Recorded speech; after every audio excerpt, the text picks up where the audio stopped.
Welcome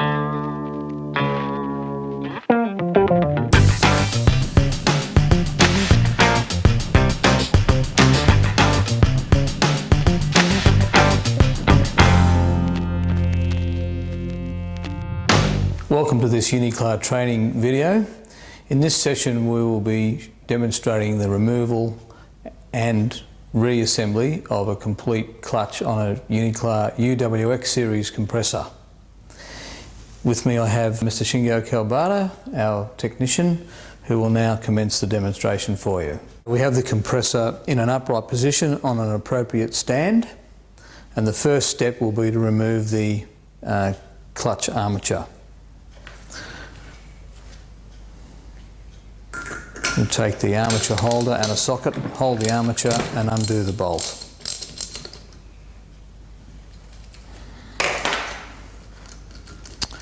Remove the bolt and the spacer and spring washer underneath it.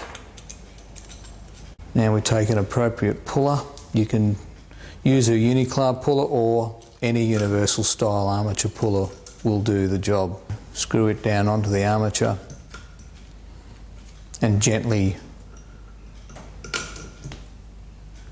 put the puller down on the crankshaft and pull the armature upwards.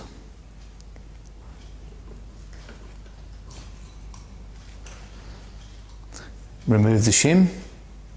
The next step is to remove the snap ring on the nose cone which holds the clutch pulley in place. Just take some snap ring pliers that come sometimes a little bit tight. Remove the snap ring from the groove. The pulley is now ready to come up off the nose cone. We also need to take out the keyway. It's always best to remove the key just in case it falls down inside the nose cone or is lost. It's also sometimes a little bit tight. You might have to just get a small screwdriver and prise the keyway out of the shaft. There we go. Just move it away from the shaft gently and then remove it with some pointy nose pliers. There we go. Now we use the crankshaft protector. Put that on top of the crankshaft so the puller doesn't damage the crankshaft. Take the puller, place it on the protector and grab each side of the clutch pulley. And now wind the puller down so the puller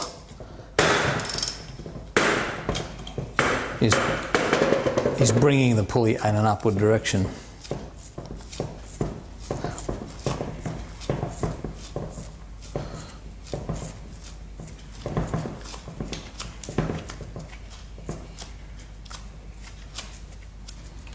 Almost there. There we go.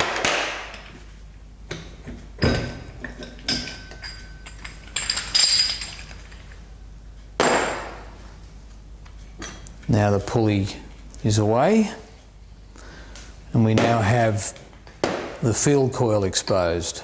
Take the protector off the crankshaft. Now down inside the field coil there are 3 screws which we just simply remove with a screwdriver.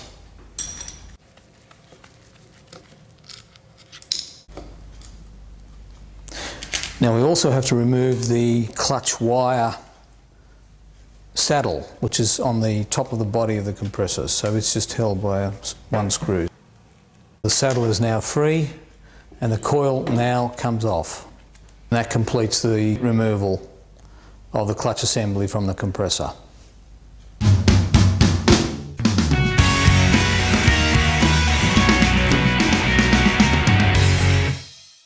In this step we will demonstrate how to reassemble the clutch back onto the compressor. So we start with the field coil. The field coil is held on by 3 screws which we just put into the holes at the base of the coil. And we recommend also just a small drop of Loctite on each thread, just to protect these screws from vibration issues. Line the coil up so that the wire is facing up towards the top and lining up with the groove you see there near Shingo's finger where the wire is. Tighten the screws until they are firm. Put the wire saddle in place on the crankcase of the compressor and just gently sit the wire in the groove. And fix the saddle. Next is the pulley. Place the pulley over the nose cone. Use a pulley installation tool. You can buy this from Unicla or you can make your own, as long as it fits nicely over the bearing. So that we can gently tap the pulley down into place.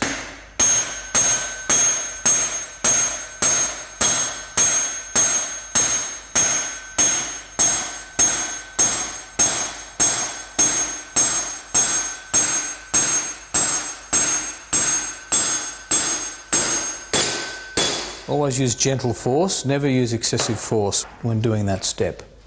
Now the pulley is down over the nose cone and the snap ring groove is exposed.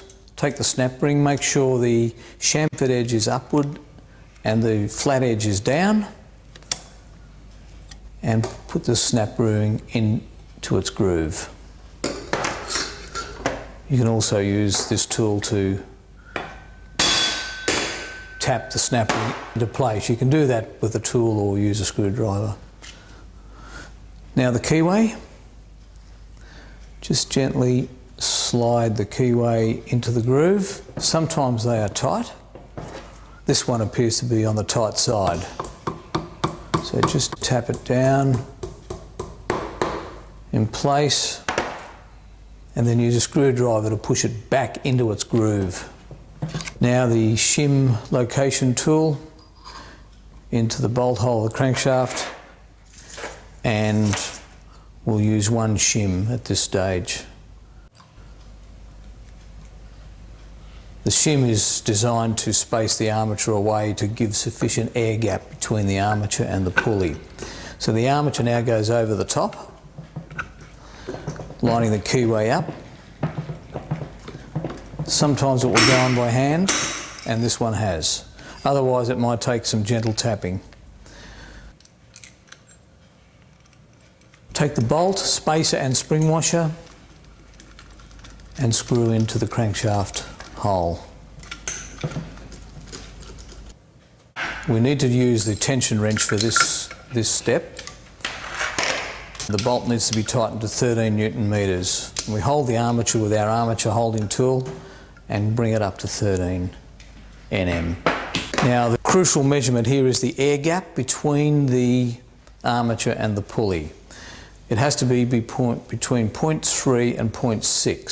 So we take a 0.3 feeler gauge, which needs to go in the gap and be quite free and loose in there. We take a 0.6 millimeter gauge and it should be tight, firm. That seems to be okay. It's tight and does go in the groove. And that completes the reassembly of the clutch back onto the compressor.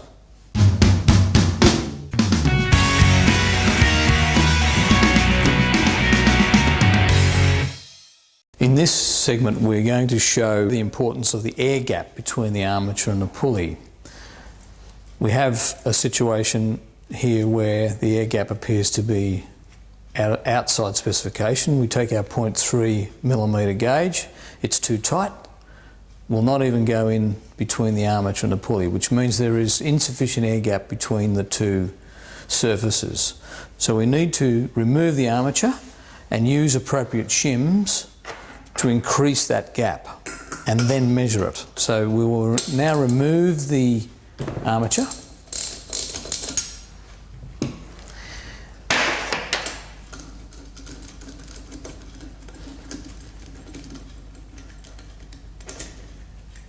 The air gap should be checked whenever the armature or pulley is removed from the compressor. It also must be checked periodically during service after hours of operation and when there's wear and tear between the armature and the pulley. So it's very important to keep the air gap constant. In this situation, we're installing a new clutch and we need to get the air gap correct right from the beginning. So we've now just applied the shim location tool on the crankshaft. We'll choose one of the shims available in your fitting kit that you would receive with the clutch. If you have a look at the fitting kit, you can see there are shims, spare circlip, bolts, all in the kit relative to the installation of the clutch.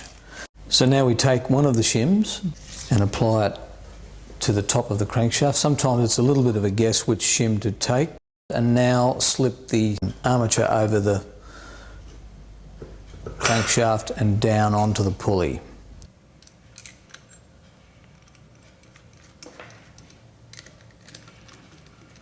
We hold the armature with our armature holding tool and our tension wrench set at 13.7 Newton meters.